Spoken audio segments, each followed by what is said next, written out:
2, so make 11, 9, and 11. Sure. No, that's like, thank you, that's nice. Okay, so where were we again? Oh, 9, just flip-flop the L's and see the DPT with the DP. okay, so this one goes up. And this one goes down to 11. Are we ready, Mr. Murphy?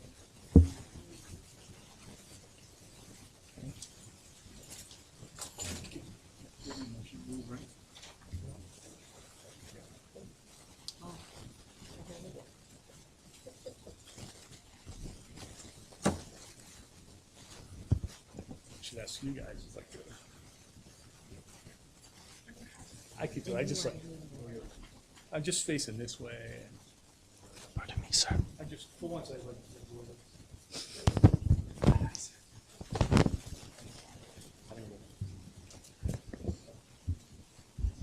I can tell you. Yeah, well. Thank you. Good evening.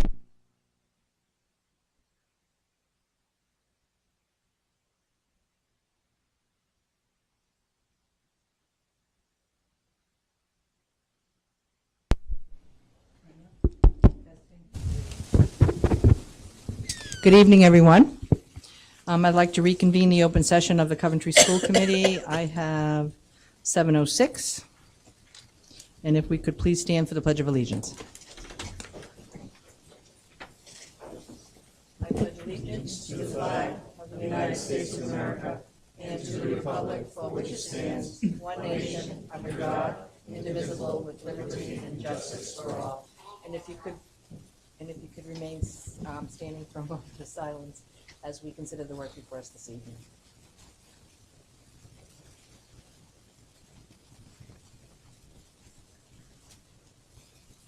You may be seated. And Mr. Levis, if you could notify the public of the emergency exits, please. Sure. In case of an emergency, you can go to the rear of the room, either the left exit or the right. And when you get out to the foyer, you can either exit to the parking lot to your left or to the front of the building to your right. Thank you. And Mr. Pearson, if you could do the honors of reading the mission statement for Coventry Public Schools. Yes. The Coventry Public Schools, with community partnerships, educate, inspire, and motivate students to be lifelong learners. Thank you. And just to notify the public, we did have an executive session starting at 6 o'clock. It lasted about an hour, at which point we discussed matters related to homeschooling requests, and we did vote on those, and it carried 5-0. We approved the minutes of our executive session, and that, in fact, also was unanimous, 5-0. We had a pending litigation that we took a vote, and that again was a unanimous 5-0. We had an OCR complaint, SRP negotiations, and the superintendent's annual evaluation. The Washington Oak driveway proposal that was on your agenda was tabled and moved to the meeting of 8/23/18. That being said, is there a motion to seal the minutes? Madam Chair, I make a motion. Madam Chair, I make a motion to seal the records of the executive session for 8/9/2018. I second the motion. All in favor? Aye. Chair votes aye. Any opposed? The ayes have it. Motion carries 5-0. Moving on to the approval of minutes. Is there a motion to approve? Madam Chair, I make a motion to approve. The committee voted to approve the minutes of the executive sessions of 7/26/18. No, they're open Okay, meetings. okay. Motion's made to Approve the minutes. approve the minutes of the executive session meetings. No. Okay. This one here. Oh, Open okay. meetings. Madam Chair, I make a motion to approve the minutes of the open meetings of July 26, 2018, July 30th, 2018, July 31st, 2018, August 7th, 2018, and August 8th, 2018, as presented/amended. I second the motion. Any questions from the committee? Hearing none, all in favor? Aye. Chair votes aye. Any opposed? The ayes have it. Motion carries 5-0. Got it. Okay. Thank you, Madam Chair. Moving on to personnel, which is our reference number 2. Mr. Levis, did you want to talk to any of these? No, just as stated. Okay, thank you. Is there a motion? Madam Chair, I make a motion to affirm the recommendation of the superintendent to recall Maria McDermott to the position of 1 year only 1.0 English teacher at Shaun Feinstein Middle School for the 2018-2019 school year. I second the motion. Any questions from the committee? Hearing none, all in favor? Aye. Chair votes aye, any opposed? The ayes have it, motion carries 5-0. Moving on to, looks like Sheena Prue. Madam, does the superintendent have any? Classified resignations, did you want, yeah, I think it's fine. Okay. Madam Chair, I make a motion to approve the resignation of Sheena Prue, 4-hour/day supervisory assistant, yard, at Black Rock Elementary School, effective August 1st, 2018. I second the motion. Any questions on the committee? Hearing none, all in favor? Aye. Chair votes aye, any opposed? The ayes have it, motion carries 5-0. Moving on to Jane Gamache. Madam Chair, I make a motion to approve the resignation of Jane Gamache, 4-hour/day, teacher assistant, intensive support, at Shaun Feinstein Middle School, effective August 3rd, 2018. I second the motion. Any questions from the committee? Hearing none, all in favor? Aye. Chair votes aye, any opposed? The ayes have it, motion carries 5-0. Moving on to coach resignation. Is there a motion? Madam Chair, I make a motion to approve the resignation of Anthony Farrow, girls basketball coach, at Shaun Feinstein Middle School, effective July 30th, 2018. I second the motion. Any questions from the committee? Seeing none, all in favor? Aye. Chair votes aye, any opposed? The ayes have it, motion carries 5-0. Moving on to certified appointments. Madam Chair, I make a motion to affirm the recommendation of the superintendent to appoint Christina Zambarano, regular, .5 speech-language pathologist for the district for the 2018-2019 school year. I second the motion. Any questions from the committee? Hearing none, all in favor? Aye. Chair votes aye, any opposed? The ayes have it, motion carries 5-0.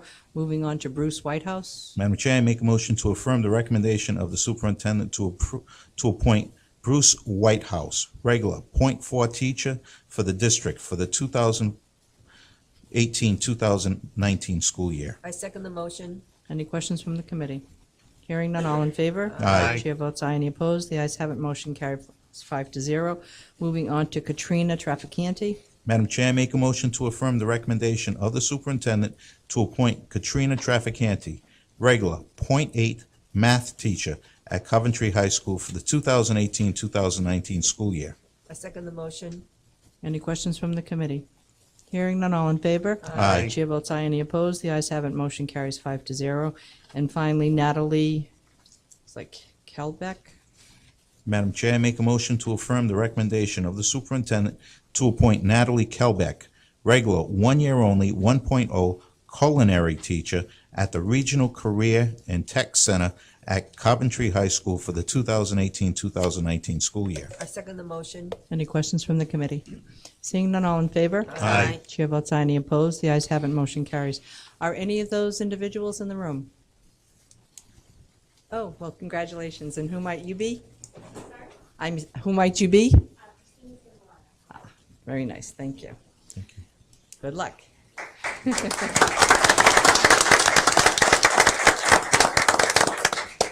Welcome. Moving on to classified appointments. Is there a motion to appoint Jean Niquette? Madam Chair, I make a motion to affirm the recommendation of the superintendent to appoint Jean Niquette, behavior interventionist for the district, Coventry High School, for the 2018-2019 school year. I second the motion. Any questions from the committee? Hearing none, all in favor? Aye. Chair votes aye, any opposed? The ayes have it, motion carries 5-0. Moving on to Kim Sturtle. Madam Chair, I make a motion to affirm the recommendation of the superintendent to appoint Kim Sturtle, behavior interventionist for the district, Tile Elementary and Black Rock Elementary, for the 2018-2019 school I year. second the motion. Any questions from the committee? Hearing none, all in favor? Aye. Chair votes aye, any opposed? The ayes have it, motion carries. Are any of those individuals, those two, in the House? Seeing none, I guess we can move on to the public agenda. And just for those of you who are don't know, during the public agenda, the items on the agenda are open for discussion by the audience, as well as the school committee, obviously, and people here. If we make a motion, we ask the public's input before we in fact take our vote. So if I forget to do that, make sure you raise your hand. But that's how we run this. So from now on, you can ask questions. Moving on to item number 7, which is the Harvard Fast Friends Intervention Project presentation. Mr. Levis, did you want to Sure. start this? I'm going to introduce in a minute Mr. Sam Madison. Sam is a fellow at the Harvard Kennedy School. And when I went to Harvard, I like saying that, but I only went for 4 days. But anyways, I met Sam and individually works with Dr. Todd Rogers, and they did one of the presentations. It was at a superintendent symposium. And I think fortunately for me, I was one of the few superintendents from New England. There were only 2 individuals from New England, somebody from Mexico, California, and Florida. So they had offered an opportunity to be part of a research project, which aligns with our strategic plan around and a lot of the work that we're doing and focusing on social emotional learning. And so I met Sam and Phil, gave him my contact information. And maybe about a month ago, I received an email from Dr. Todd Rogers and said, "Hey, you still interested in this program?" And I said, "Of course I'd be interested." And I said, "I just need to get buy-in from individuals." And we had a phone conference, myself, Don Cowart, Sam, and Dr. Todd Rogers. And from that, we talked about doing the program's called Fast Friends. And we talked about it's focusing on students in transition years, and we thought with the change of leadership that took place at the middle school last year, being there a year, we thought that would be a good place to focus on those incoming 6th graders. So I'm very pleased to introduce Sam Madison. Sam, if you don't mind coming up here, and you have handouts in front of you of the program, and Sam's going to talk a little bit about what we plan on doing together. And it's like I said, it's a research project, but what's in it for us is that next year, they will help us facilitate and bring this up to scale at our school. And I think it's a great opportunity for us and to be part of this. So I'll turn it over to you, Sam. Great. Well, first of all, I just want to say thank you to the superintendent and the school committee for having me down tonight. It's an exciting time before the school year. And on a personal note, my wife and I are closing on our first house together tomorrow. Yay. So I'm full of positive energy, which I'm glad to be in Coventry tonight in advance of the big news, the big day tomorrow. As the superintendent said, my name is Sam Madison. I'm an educator who's worked in classrooms, school districts, and research spaces for over a decade. And I'm a research fellow and project manager at the Student Social Support Research and Development Lab at the Harvard Kennedy School, working under Dr. Todd Rogers, as the superintendent mentioned. And what we do at the lab is we work with school districts. We've worked with over 100,000 students in thousands of different educational settings, doing interventions and research projects aimed at strengthening student social support systems. We target, in the past, we've targeted things like chronic absenteeism, parents' miscalibrated beliefs, bringing in other caring adults in students' lives to be part of their educational experience. And something we're really focusing on going forward is how do we look at the social emotional development of students, help strengthen it using evidence-based practices, especially in the big transition years such as 6th grade or 9th grade, when students are coming from multiple different schools, entering a new space, and are really looking for opportunities to feel a better sense of belonging, a sense of community, and a sense of feeling like they have peers that they can really count on as they're developing. So the project we discussed and that I want to talk a little bit about with you guys, it's called the Fast Friends Project. And the great thing about the project is at no cost to the district, we would work to develop, implement, analyze, and then scale an exercise or a series of exercises where students who may not already know each other or be close friends work using an evidence-based activity to get to know each other better over a period of 25 to 30 minutes, and then continue through various follow-up activities to get to know each other further. The questions and the activity itself has been proven as one of the most effective tools in terms of actually developing close relationships amongst people that don't have any prior exercise in knowing each other. And one of the things that really drew us to Coventry after talking with district leadership was developing students' social emotional skills, their sense of belonging, and their sense of pride and acceptance within their peer network and their school network is part of really the strategic plan across the district and specifically at Feinstein Middle School. And our belief is that this would be a collaborative partnership that would be multiple years where we would pilot the program, refine, edit, and revise it to match the Coventry environment. Of course, everything would be collaborative and approved by school and district leadership, so that in the future, year 2, year 3, this could be a tool in the tool belt of teachers and administrators, especially during those transition years, kind of a pre-built activity for students to not just get to know each other, but actually develop a more fulfilling and meaningful long-term relationship. And we know when students feel like they have these meaningful relationships, their outcomes, whether it's academic achievement, persistence, attendance, and those intangible kind of social emotional skills, we know that students perform better when they have these meaningful relationships. So it's our goal to work as partners with the school district to build this out and scale it, just so that on top of a lot of the other exciting and innovating things that are going on in terms of developing social emotional skills, that this is an evidence-based tool that can be used across multiple grade levels, across multiple environments for years to come. I'm happy to answer any more specific questions, but again, thank you guys so much for having me out here tonight. So, are there any questions going down the line here? Mr. Florio? Very straightforward. No issues whatsoever. Looking forward to working with you. Ann? Could you tell us about the process by which you're going to be initiating this program with us?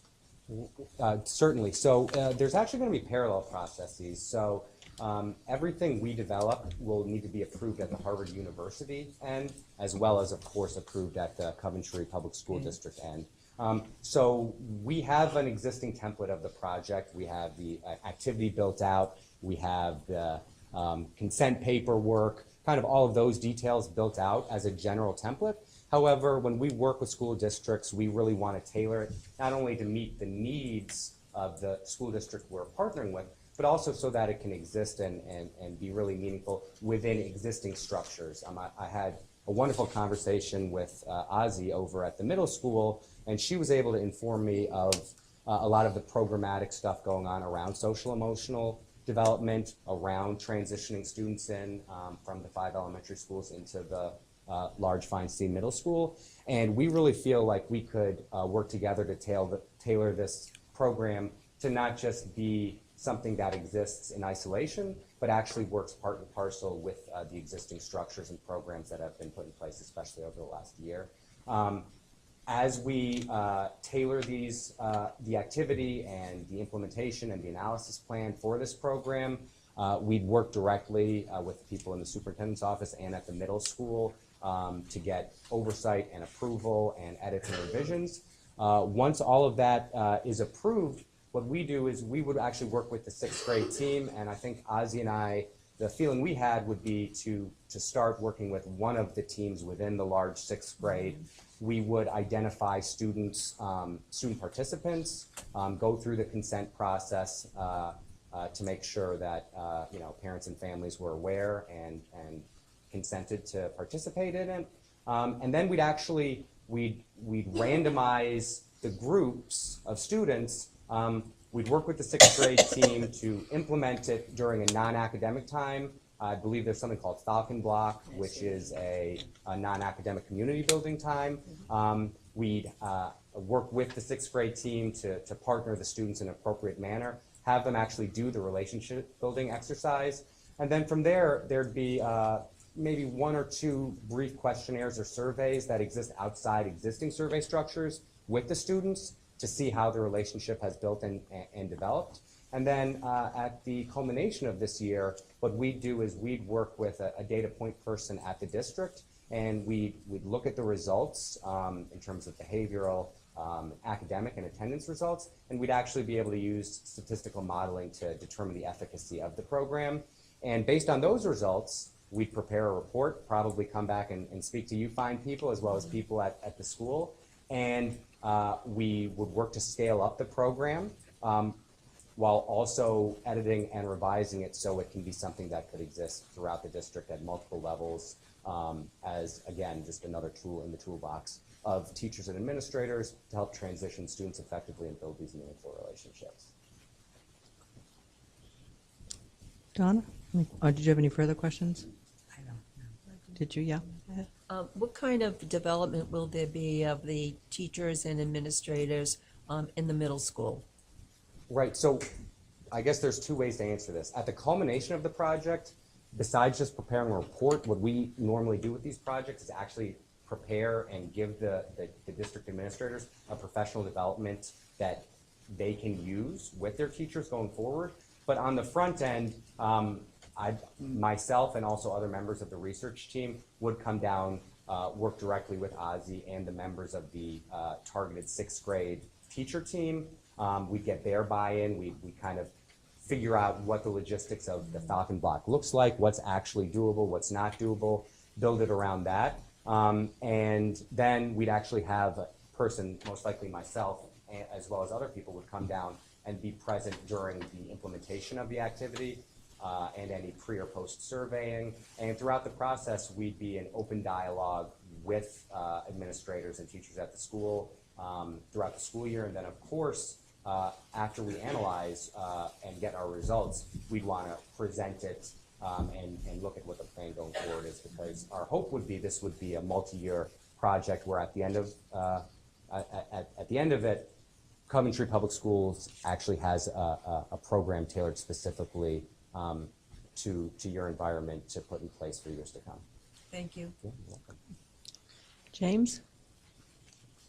And no, so I just have one quick one. Yeah. And that is, I noticed that it's a pilot for us. Has it been developed in any other schools? Because you did mention that you were working with other schools, and if so, what kind of results did you? Right, so this specific program has been implemented not in K-12 schools, but in the community college and Voc Tech sectors. But the specific tool that this is based on, the relationship building tool, was first researched and implemented, I believe the first paper was written in 1987. And it's been used across military, educational, workplace settings as a methodology, a proven methodology to develop close and meaningful relationships. Where we come in is we really see this as being a low-cost, highly scalable, high return on investment project that actually lends itself perfectly to the middle school and high school settings, where students are kind of developing their sense of self, but also their sense of relationships with peers and classmates. And we really see this as a very important entry point to developing not just the social emotional skills, but also the competency around healthy and positive relationships. Great. Just welcome. Thank you so much. I know we'll be very excited to hear back from you and your colleagues and the report, and I can only imagine that this is a great thing for us. Thank you so much. And if anybody has any further follow-up questions, the superintendent has my information. And again, we want to be completely collaborative partners in this. So there are no bad questions, comments, or concerns. You can feel free to call me or email me. And again, you can get that information from the superintendent. Thank you, Mr. Thank you. Madison. Thank you Y'all so have a much. wonderful evening, okay? You too. Thank you. Thanks. Good luck with your house. Thank you. Yeah. Cross your fingers, 10 a.m. tomorrow. Me too. Oh, I'm sorry. Was there anybody here who had a question for him? Oh, sorry. Before you leave, this lovely air-conditioned spot. Were there any questions for Sam? I guess you're off the hot seat, literally. Now go to your car and slam on that air conditioning full blast. Bye, And I'll Sam. live this vicariously. Okay, moving on to number 8, which is community partnerships to address social emotional needs in Coventry. Sure. So I'm going to introduce Sina Franklin, Mr. Rick Ford, Captain Skorsky, and Mr. Robillard, who's, I should say, Sina Franklin works for CCAP along with Rick Ford. We know where Captain Skorsky works. And Mr. Robillard is he's a longtime Coventry resident, but also the director of Department of Human Services. And so we've been working collaboratively. You know, we've been working long-term with the police department, and also working with, you know, I met when Mr. Robillard came back and was the director, we met. And so we've been talking a lot, and our theme is around social emotional learning. And we part of a grant program with them that they'll talk about 7 challenges, but also more comprehensively, just what we're doing in the partnerships together, trying to connect all the dots around social emotional supports for students and for families. So I asked them to come tonight and talk a little bit about all those things. Okay, welcome. So I'm Sina Franklin from CCAP, Comprehensive Community Action. I just didn't want to assume that you all didn't know about CCAP, so my role here tonight is to give you a very brief overview. CCAP is a community action program. Community action programs exist everywhere in the country. They were born out of President Johnson's war on poverty back in 1965, so we've been around a long time, and we service residents of Coventry and Cranston, Situate, and Foster. Here, we're located, you're all nodding, so you probably know this already. Sorry if it's redundant. Okay. No. But again, maybe always the good to hear audience it again. doesn't know. So here in Coventry, we're located in MacArthur Boulevard. We provide at that site a federally qualified health center, hopefully soon, a dental practice as well. We provide Parents as Teachers and Healthy Families America, which are evidence-based home visiting programs for new parents and parents with young children. We have a WIC program out of that site. We recently signed a contract a subcontract to do the Substance Abuse Prevention Coalition here in town as well. So we're very excited, and that's going to be led by a Coventry resident as well, and someone with a ton of experience. And then we partner with other folks to do behavioral health, to do basic human needs here. And we have a youth center, which is located in West Warwick, providing GED, career development, summer employment, and that incorporates a lot of kids from town as well. So that's who we are. And Rick's going to talk to you specifically about 7 challenges. Hi, I'm Rick Ford. I'm Clinical Director of Behavioral Health Services at CCAP. So we recently obtained a new grant to provide an evidence-based substance use treatment program for school-aged youth and children, so from ages 12 to 17, but also young transitional age adults, to 18 to 25-year-olds. The 7 challenges model is evidence-based and supported by SAMHSA, which is the Substance Abuse Mental Health Service Administration. And the funding comes through our behavioral health department in the state. So I'm open to questions about the model and all that fun stuff.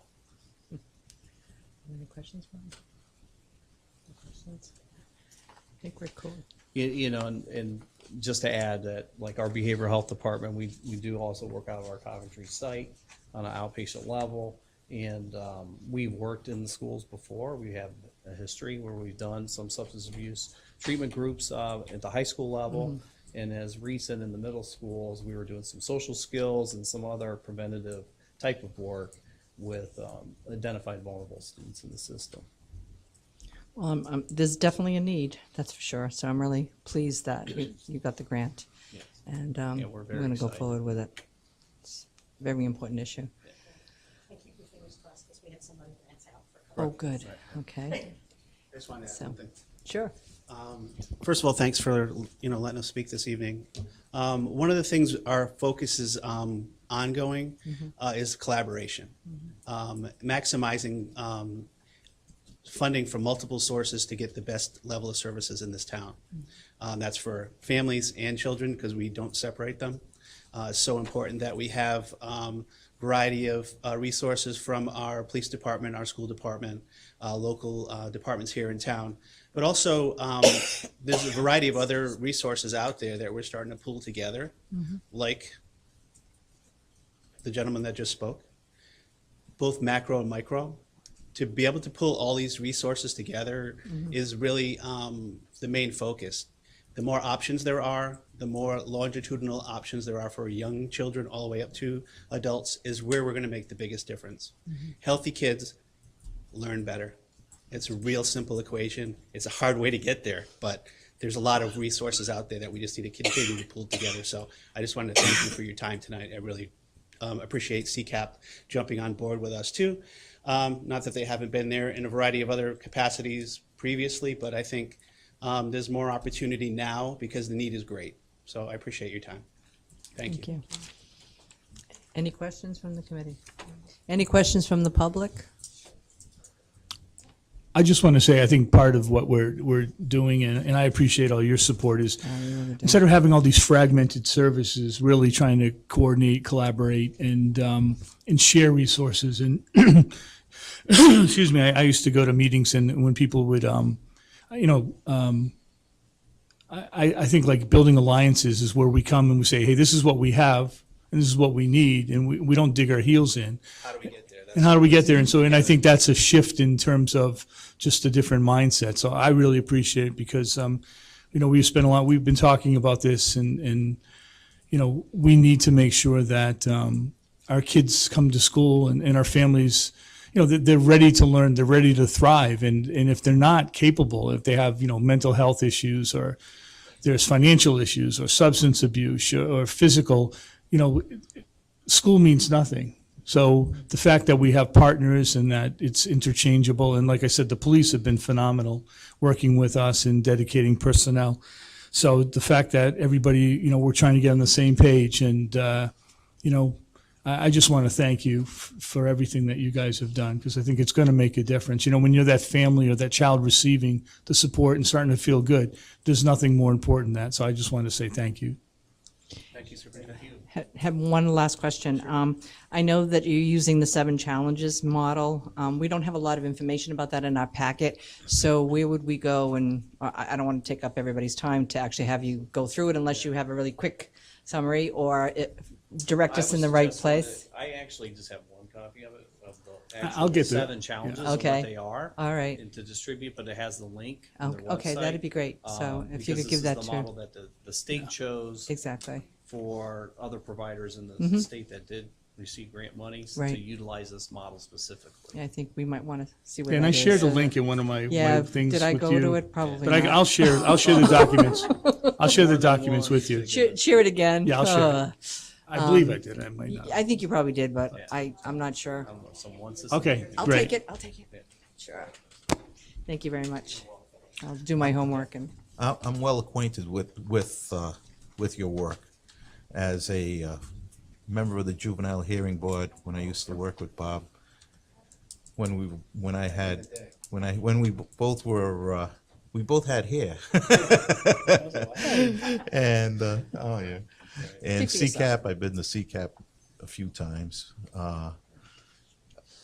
And to be working with our captain as well is, you can smile, Captain, it's okay. Yeah, how come you got to sit down? You should have come up here. Yeah, you're part of that. This is a wonderful collaborative effort you have Yeah, here, Mr. we're- Levis. yeah. Thank you so much. These are all helpers. Every person here is a helper. Thanks for the opportunity to help. That's what we're here for. Yeah. what you Collaboration do. is where it's at, so we're really Thank grateful you. that Thank you we've all. got us all And you're a together. big help. Thank you. So thank you so much. Thank you. Thank you. Thank you. It's one big happy family. Yeah. There weren't any other questions out there in the audience, correct? All right. Thank you so much. Thank you. Okay, so our next item, we're going to switch and let the Navy Junior ROTC Marksmanship Program present, which I'm sure you're very disappointed about. Because you're going to get out of here earlier and to air conditioning. I know, wow. Whew. So welcome, Chief K. Hey, Cap. As I bring this up, from the chair and school committee, superintendent, thank you for affording me the opportunity. Yep. just have a quick presentation to show you. I'm sure you all read our reference number 6. It was kind of amazing, I thought. Yeah.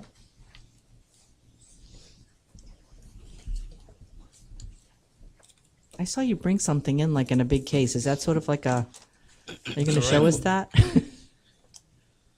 That's all right.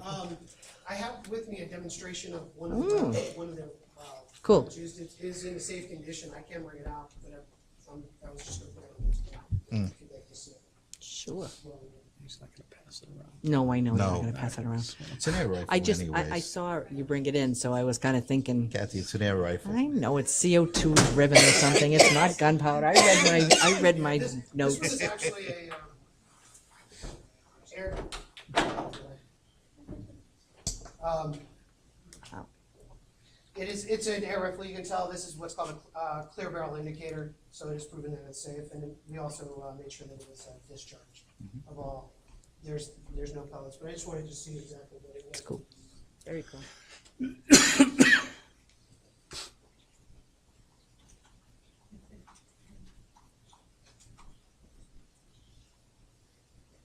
It's warm in here.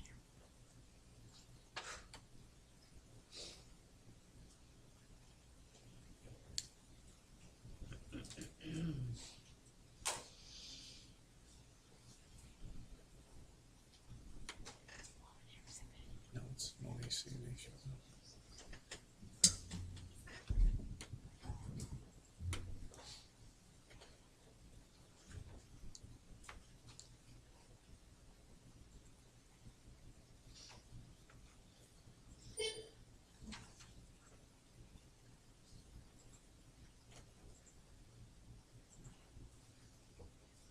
All right.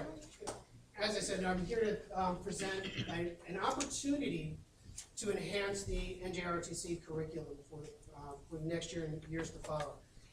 The marksmanship program actually started in 1906 by the Army and had been picked up and had transitioned throughout the years from actual using 22s to now only using air and CO2. It's the only choice used, but it is something that is used around the nation for competition.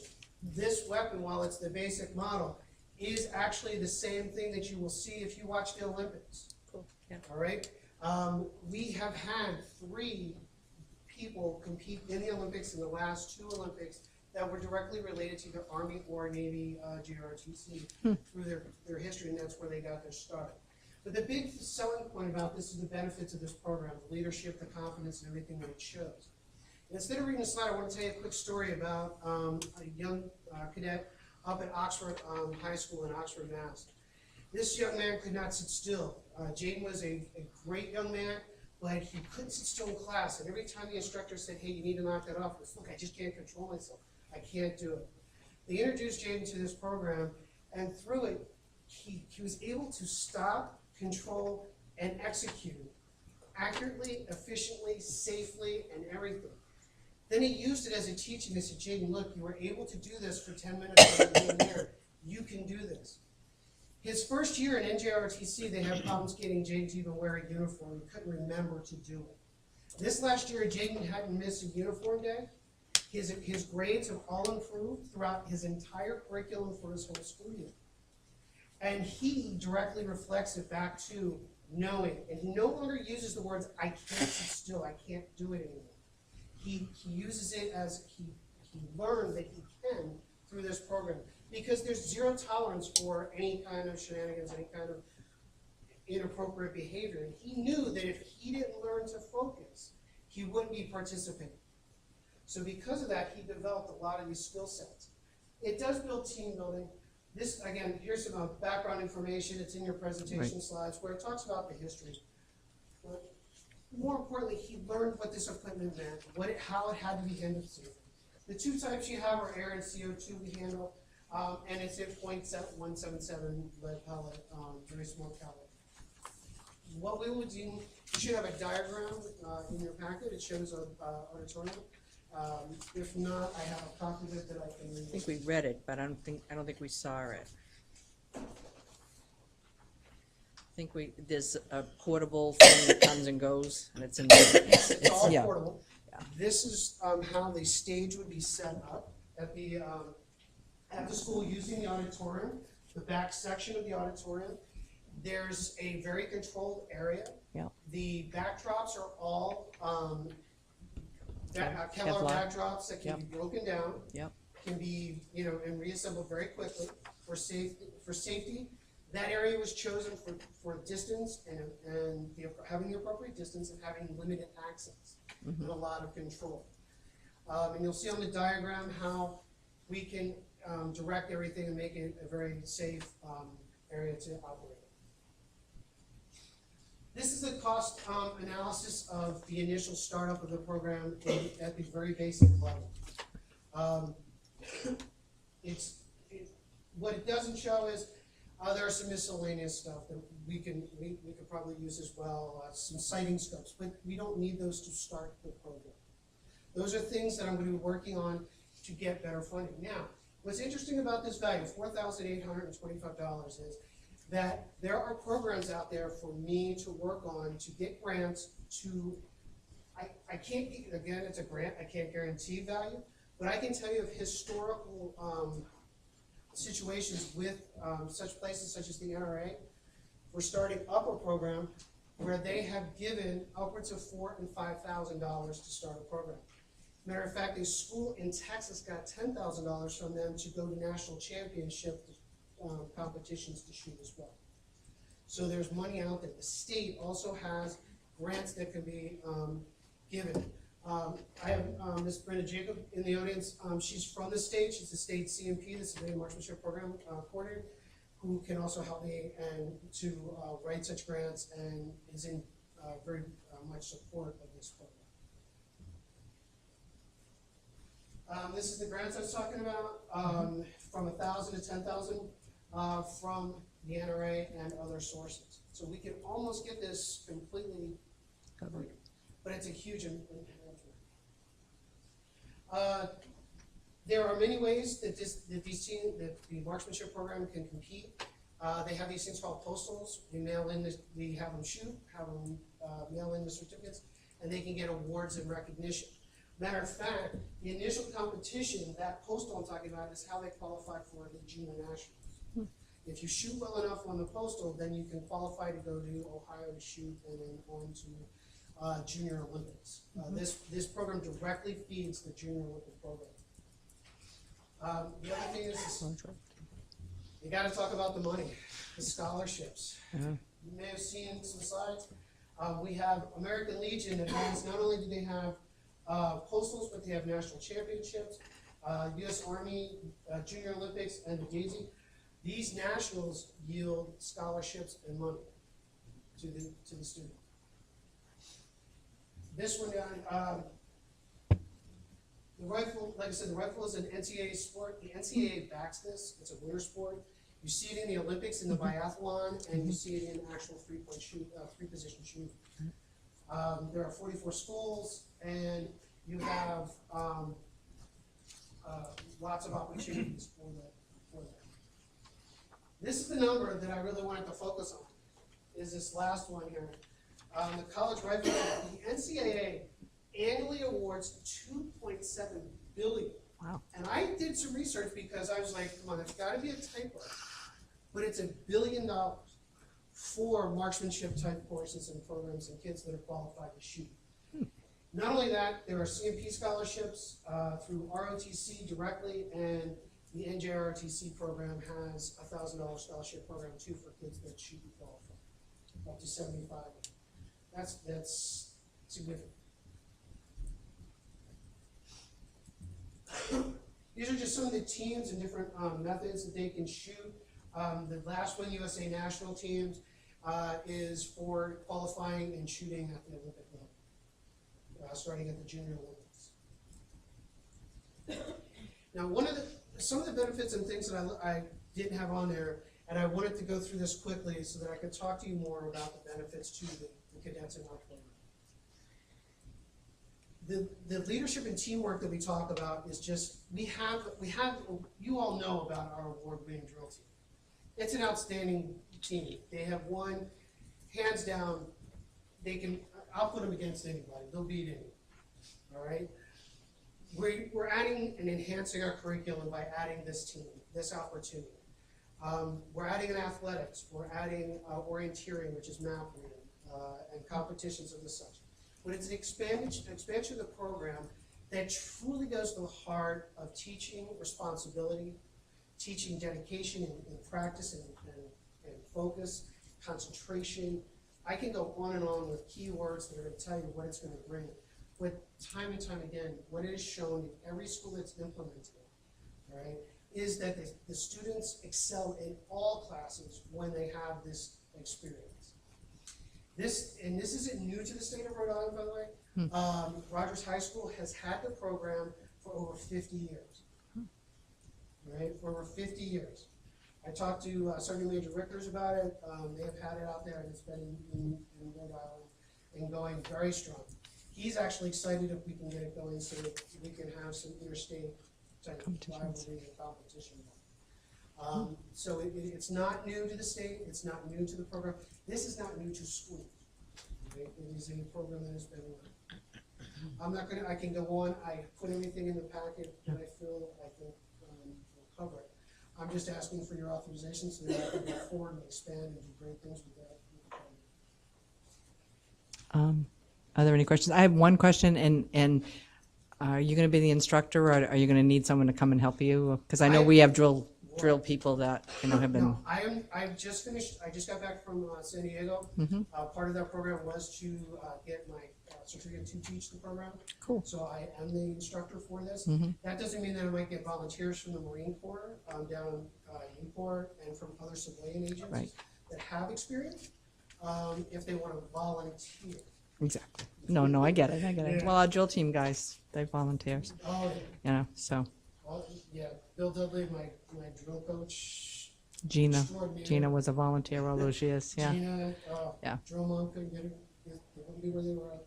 Yeah, Right. there will be some volunteers and assistants as well. Just that was my only question, really. Other questions along the?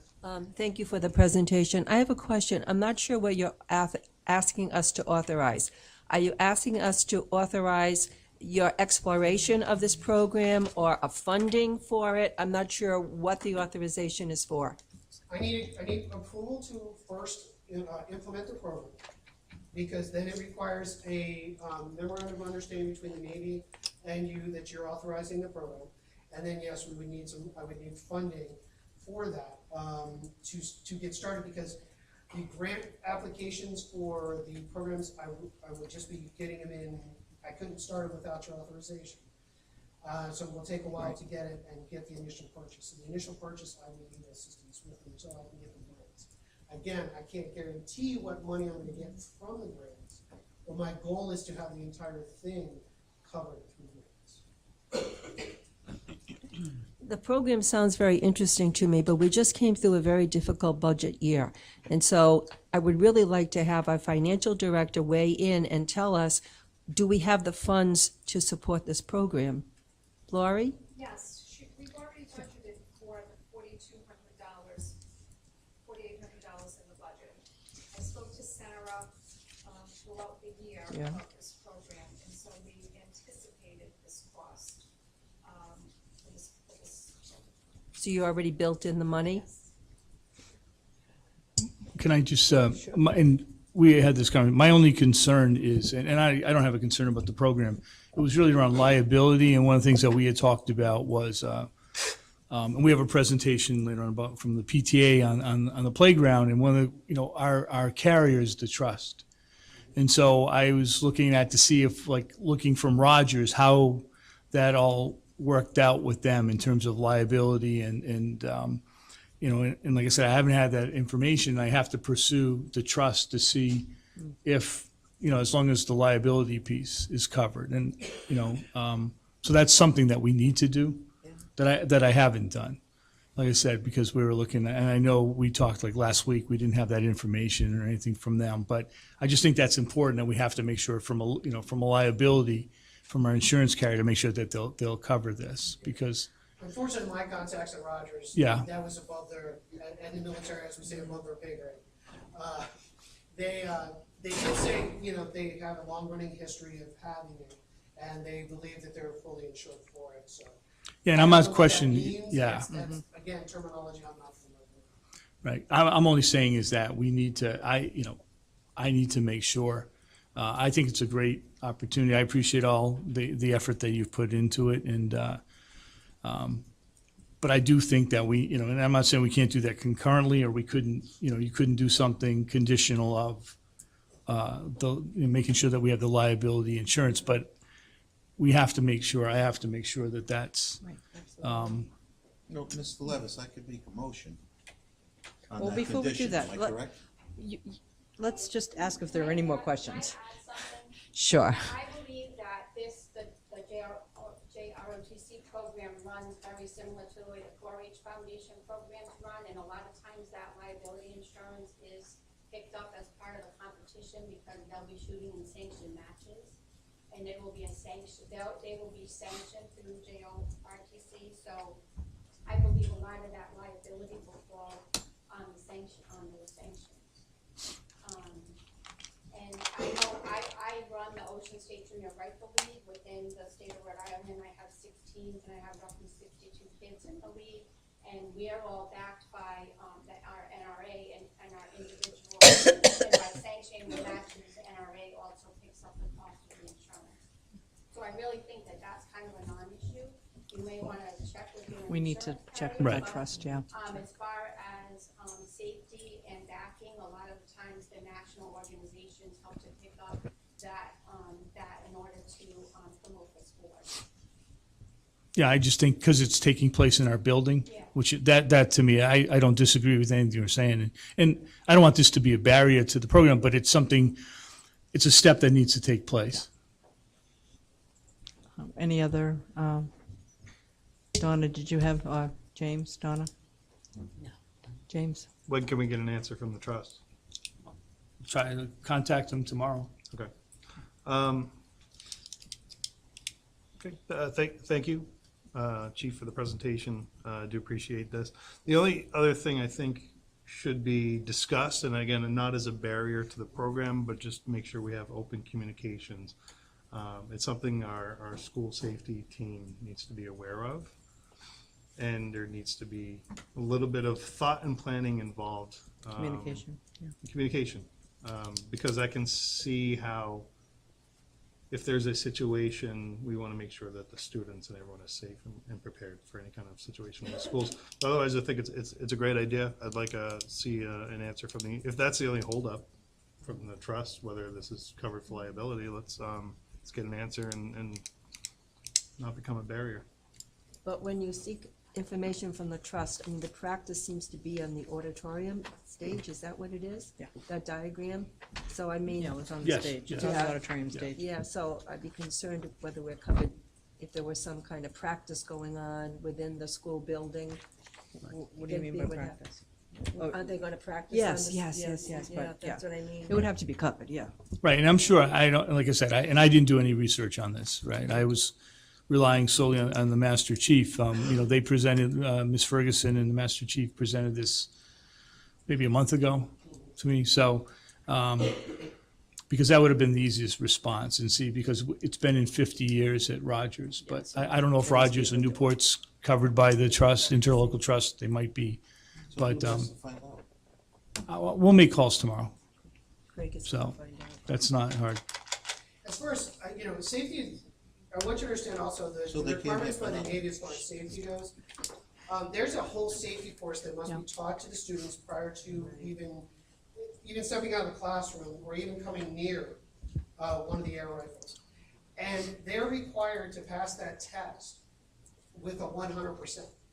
Because it's a zero incident program. It's and you'll see from my design, the layout, everything, all entrances are marked and blocked, or if it can't be blocked for safety reasons, i.e. fire or otherwise, there'll be a cadet station there to prevent entrance from people that are not authorized to be in the area,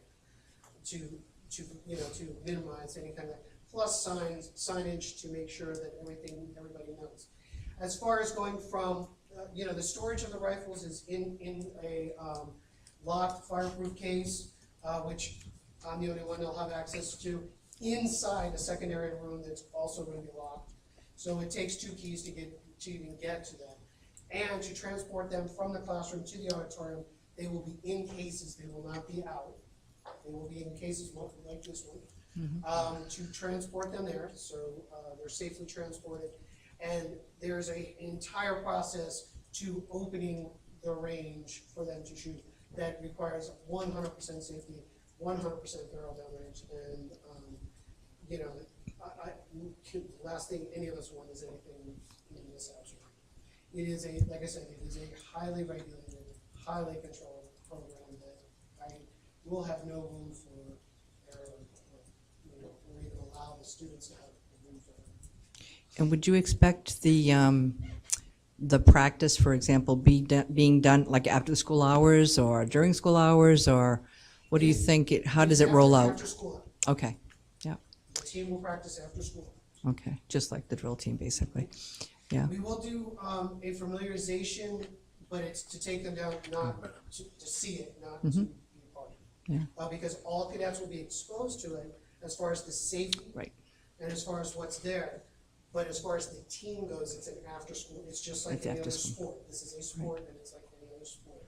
They will the drill team practices after hours. So I'm fully in support of it. It sounds like a really wonderful program that is very worthy of being part of our ROTC program at the high school. So short of, I agree, I mean, we have to make sure the trust does, in fact, take a look at it. I have no idea who our members of the trust are, so is the interlocal trust like statewide, or is it just a small group of communities? No, And it's many districts, many municipalities. do you think one of them might be Newport? I don't know. We don't know. off the top of my head. So we'll, you know, I suspect that most of us are in favor of moving forward with this, except for the liability issue. I don't know if there are any questions from the audience or any concerns. I'm not sure if we're ready for a motion. We could make the motion contingent on making sure that the liability is taken care of. Obviously, we won't be able to go forward if we're not covered by the trust. So, but I think the idea and the merits of the program, certainly we could motion to move forward, certainly not be a roadblock to it, short of getting the recommendation. So was there a motion that someone wanted to make? Madam Chair, I'd like to make a motion that the Navy Junior Marksmanship ROTC program be approved with the $4,800 $25 stipend. It's already in the budget. It's already in the budget It's anyway, already yeah, in the it's already in the budget. budget, yeah. Yep. Just to be clear, and it's contingent on the approval of the trust. superintendent once he hears that the trust is going to insure the program. Is there a second on that? I second the motion. Are there any concerns or further questions from the audience? Seeing none, all in favor? Aye. Chair votes aye. Any opposed? The ayes have it. Motion carries 5-0. thank you very much. Thank you for the presentation. And you guys can go, because it's hot. The rest of us, thank you all for coming and supporting the program. It's great to see you all. They're my moral support. I know. Thank They're you. breathing now. Yeah.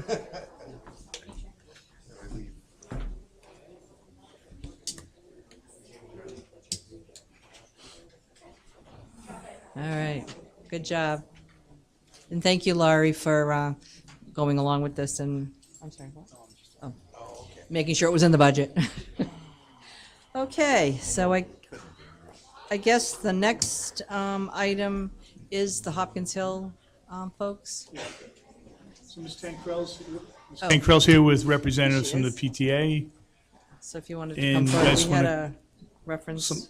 Karen, you want to come up and, so before, no, come on up, you can come on up. Oh, you're How are you? Karen. Good, how are you? Oh, we're all good. How are you? Before you just get started, I just want to say that just yesterday, so and I want to thank the PTA and Ms. Tankrell, you guys have put so much effort into the playground area, and that one of my biggest concern, as I mentioned with the ROTC before, was just that we have to get the trusts okay. And last night, Mr. Martin forwarded an email from the trust, and they have a person that specializes in playgrounds, and said that we have to go by the same standards as a public playground, and said based on the proposal that it doesn't meet the standard. However, we're not sure. So I sent an email this morning, and I said I think that we're gonna meet with the gentleman and discuss and say, okay, what will make this so that we can move forward on it. So I wanted to continue to have them present tonight. And if you have any questions, I think it's just a real comprehensive plan. But we will be meeting with the trust, and we may have to come back and refine it a bit. But I just wanted to state that just transpired, but they've put so much effort into it. I wanted you to come forward and share with the committee, and if you have questions, feel free to ask. So thank you. So my name is Karen Haskell. I am the playground committee chair for the PTA at Hopkins Hill Elementary. My daughters are going into first and second grade, so I will be there for a while. So you'll see a lot of me. Dave gets to see more of me because we teach together at New England Tech. And so the PTA has been working for 2 years out on the playground, or we call it the playground, but it's really the outdoor space at Hopkins Hill. As you know, there have been many issues. The sand dunes have been there for a number of years. The sand has impacted the classroom space. We don't have a field. I called it the beach for a while. It looked like a beach out there. Last year, and it was December, I think, of last year, we presented to the school committee and got approval. You put our fence up, which has solved many of the safety concerns that were a huge issue over there, like ATVs coming in during school hours, during school events, the police not being able to get to them because the cops got there, they were back over the hill. So we are making progress. We have done things like survey the parents, the students, the staff about what they want in the outdoor space. We're working with the Rhode Island Tree Council. We had an initial, some meetings with the Searle Design Group to how we'll go about doing all of this. We have run, in April, we ran our fundraiser, the Color Run, which is our first big fundraiser to put money towards this.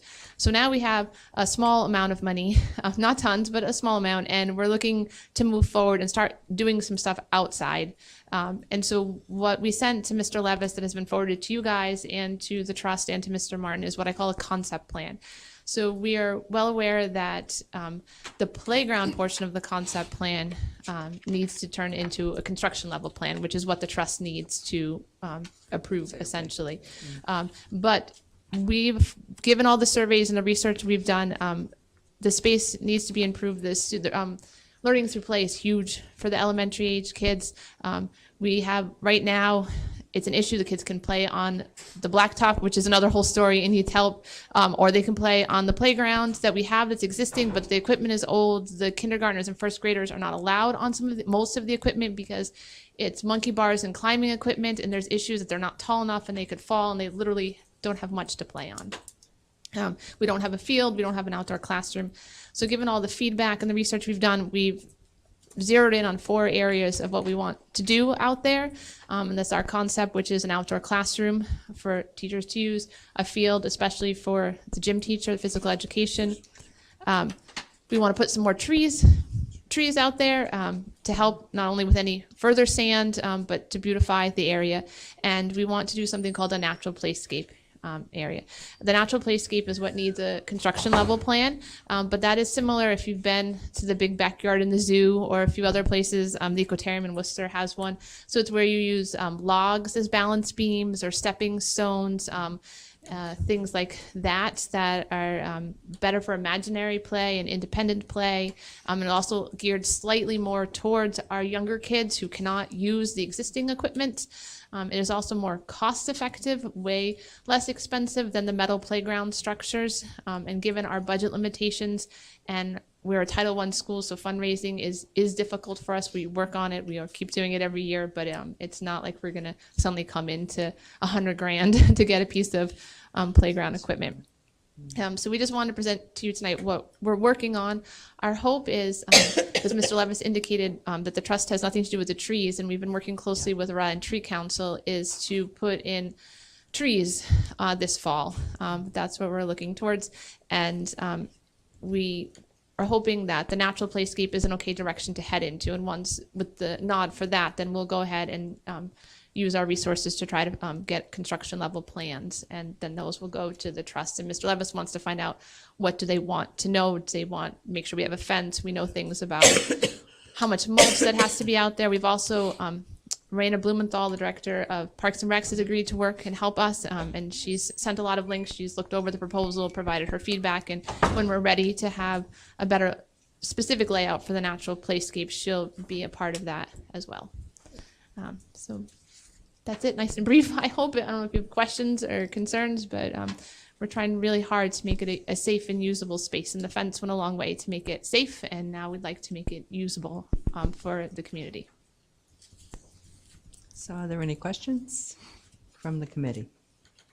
Comments? I would just like to thank you so much for this hard work. It's just so amazing to see that, well, it's just great. Oh, thank you. That all of you have kind of bonded together and are trying to do something great for the kids there. You know, it's unfortunate in this world that our town doesn't come up with the money to actually do our playgrounds, but that has been across the state. Hardly anybody ever gets any town money per se. So it really does come up to the parent organizations to raise money and try to do something for their kids out in the playground. So the whole idea about the trees, you know, I'm a tree person, love trees. So I will be very, very happy to see a stand of trees. I hope so, and we're gonna need volunteers to plant when it comes. Yeah, I'll come. Come and dig and plant. I won't be able to do much except watch, but I'll come. We'll take it. Maybe you can check people, the volunteers. I don't know if I in. could or not. I'd probably kill my knees. Mr. Anderson lives on a farm, so maybe we can get him to help out here. James and I can do it. Yeah. Are there any questions for? I'm sorry, I forgot your name again. Karen. Karen. I thought you said Claire, so Karen. Okay. Thank you, Karen. Thank you. Any questions for Karen?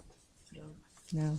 So good luck, and I'm sure whatever the designs come up will pass through the trust, and we'll figure it out. When's the next PTA meeting?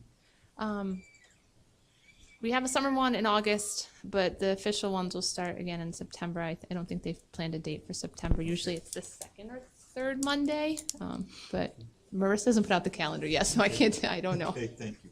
So I want to thank all of you for coming and presenting to us, and good luck. And we're looking forward to a new natural space for us, our kids over at Hopkins Hill. So thank you so much. And you guys don't have to stay. I don't want you to feel like you have to stay. So please feel free to leave and go to some air conditioning somewhere, even if it's just your car. Mrs. Tancrell, I just have one question. Yeah, sure, yeah. Mrs. Tancrell, is the food donation center, is that still going to be happening again this year? Yes. It's been very successful. We suspended for the summer, but we had an excellent, during the course of the year. We had family nights, and then we also had community nights a couple times a month where people from the community could come in. So it's, we're still going to do that. Great. Thank you, Mrs. Tancrell. Great. I'm sorry, Mr. Levis, did you want to add anything more to that? You're all set? No, I just want to say, I thank you. Like you Yeah, said, I mean, we can't do the work that we do without the support of parents, and I want to thank them. Yeah. Thank you. Okay, thank you. All right. Good night. Good night. Moving on to the advanced placement, AP. Oh, there she is, already sitting there, ready to go. You went right behind me. She wants to go home. Okay, Brooke. She I wants to don't go blame home. you. You were very nice to go second to the junior ROTC, so ready, thank we're you ready. Brooke and Donna. for suggesting that, yeah. All right. All right. Yeah, we have to advance slides, so what is the best way? I know you said that we should be speaking into the microphone, but Oh, does that work? Yes. Yeah. One can work the computer and one can speak. We can both sit here. and- yeah, sit there, it's fine. That's okay? Yeah. So last year, I know that when I presented the AP scores, one of the things, or the most important thing that I heard, was that you wanted the scores to go up. That was one Yes. of the most important things. You're So hoping. I think if, after looking, I know you had the presentation We in front of saw you. it, yeah. Looking at the first slide, the scores went up from last year in every single course except for one. So, I'm not gonna go through and read all the percentages, but we were pretty impressed with the scores that went up. We know that there are some issues in some courses. We're addressing those issues, and we'll go through later in the presentation of exactly what our plan is and how to improve fix those it. scores. But as far as improving the scores from last year to this year, there was improvements almost everywhere. Donna, may I ask a quick question? Did the scores go up, this is not a good question, but do the scores that went up reflect the fact that only certain kids took the test, or that every single student who took the course have to take the test? Every single student that takes the course has to take the test. They have to take the test. Yes. So when we see a percentage, it's the percentage of all of the students who took the course Yes, who scored a 3, 4, or 5? yes. Okay. Yes. And just to expand on that a little bit, in addition to those are the students that take the course, we've also opened the AP courses up to any student. We've eliminated the prerequisites Right. that we previously had, so any student can take an AP course. So that those students are also included in those percentages. Okay, thank you. These are the newer AP courses that were within the last 2 years. You can see where the percentages are and how many students took each of those tests, where the percentages were. Again, some really, really good scores and also areas that we need to work on. And like I said, we know that, and we're heading in the right direction. These are the course registrations as of August 1st. I went through Aston, and those are the registrations for next year's AP courses. So there are 323 students currently registered. Now, some are going to drop, we know, some may add. But since over last year, it's a 26% increase, and over 2 years ago, when Superintendent Levis asked us to, make a Ramp it push up. to increase the AP program, it's a 106% increase. We almost double the number of students taking the AP test. So that's definitely something to be Lovely, proud of. lovely, lovely. So this is how we stacked up. We want to show you how we stack up statewide and also globally. So if you just look at each box at the last column in each box. So students who scored 3 or higher, 3 is passing, 3, 4, or 5. We had almost 65% of our kids getting a 3 or higher, while the state was at about 58%. And then globally, 61%. So we did really well. We are happy with that. We had some subjects that scored really high, some that scored pretty low. They kind of canceled each other out, I think. But our teachers definitely, jumped in, really worked hard to get this done. And the kids, they worked incredibly hard as well. We gave you some slides here. We're not going to go through all of them right now. You have all of them. But it shows you how each individual subject stacks up, so that you can look at that number of 3s and comparing them globally, our school. Yeah, all of our scores. Here's all of the scores globally for each course and within a state. So we put them all in there. You can go through them if you really want to look at specific courses. We just want to highlight one of them here. Yeah, I mean, this was our highest. We don't want to see that one. Yeah, well, you know what? We're gonna make a big deal. I mean, she is in the audience too. Yeah, she is. But, She deserves a. Kelly, our English seriously, like 92% of her rate is outstanding. And what's really interesting about her scores is that these are kids who, a lot of them have never even taken an honors course before, and who maybe in the past we would have just written off for this program. And so I think it does go back to 2 years ago in the push for more rigor and to really push kids. And I think if we don't buy into the fact that that's really important, then and we don't see the value in it now, then we're crazy. So, but she did it. I mean, I watched her. She worked so hard. It became her life. So we are really proud of that. And when she got her scores, she did email me and Michael and I think Donna, and I called her right away. She was out of training for AP this summer. She was being trained again. Yeah. And I said, all right, get back in there. All right, tell the trainer to sit down. You're going to teach this class now. So the good thing is we do have Kelly, who we can really count on to help train and work with some of our other teachers and to serve as a mentor to that this year. So some of the questions that you might have, some of the things that we've thought of, and I'm sure you may even have plenty of other ideas, are ways to improve some things. College Board recommends classes no more than 18 students in a class.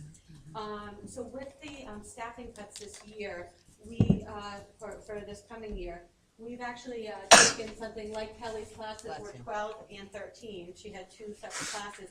Next year she has a class of 25. It's going to be really difficult to see those scores that high with numbers that high. They don't get the individual attention, the feedback she was giving kids. It was unbelievable the amount of time she was spending working on their writing and whatnot. So our recommendation would be, when we're considering staffing, that we really consider what College Board is recommending. Yep. I saw the music theory. Yeah. That was the killer course at Rhode Island College. Yeah. Very few students passed music theory, including Bill. Bill struggled. So one thing, when we get the scores, so we get the statewide scores, we get the global scores, so we can see where how we kids have stack up. trouble. Yeah, it's And tough. so, some teachers have said, oh, our test is harder than another.